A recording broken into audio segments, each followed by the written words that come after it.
di akhir Avengers Endgame, kita kehilangan beberapa pahlawan seperti Tony Stark, Natasha Romanoff, dan Steve Rogers. Namun bukan mati, situasi Steve Rogers lebih unik di akhir Avengers Endgame. 1. Steve Rogers sudah tua di akhir Endgame. Karakter Steve Rogers tidak dibuat mati di akhir Endgame, tak seperti Tony Stark atau Natasha Romanoff, namun tetap dia tidak aktif jadi pahlawan lagi. Alasannya, karena dia muncul kembali dengan versi sudah tua di akhir Endgame yang sangat mengejutkan. Kenapa Steve Rogers menjadi tua di akhir Endgame? 2. Steve tidak kembali ke masa depan setelah mengembalikan semua Infinity Stones. Steve Rogers adalah Avengers yang mendapatkan misi untuk kembali ke masa lalu dan mengembalikan semua Infinity Stones ke alur waktu aslinya. Namun dia harusnya kembali ke masa depan, tapi tidak, dia memilih menetap untuk hidup bersama dengan kekasihnya, Peggy Carter. Karena itu, Steve Rogers dari masa depan menetap di masa lalu dan hidup bahagia bersama dengan Peggy.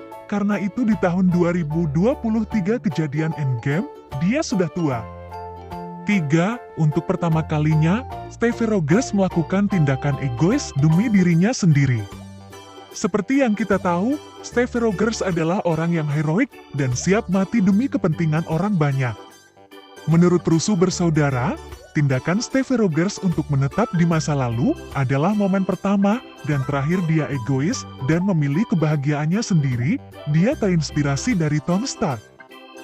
Sementara itu, di sisi lain Tony Stark mengorbankan nyawanya demi orang lain di film ini, yang mana Tony Stark biasanya egois.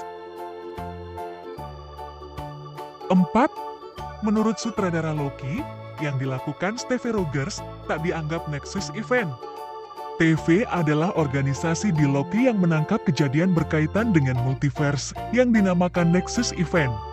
Secara teori hal yang dilakukan Steve Rogers yaitu menetap di masa lalu adalah Nexus Event, namun menurut Kate Herron, sutradara Loki itu mengatakan kalau bagi TVA itu bukan Nexus Event.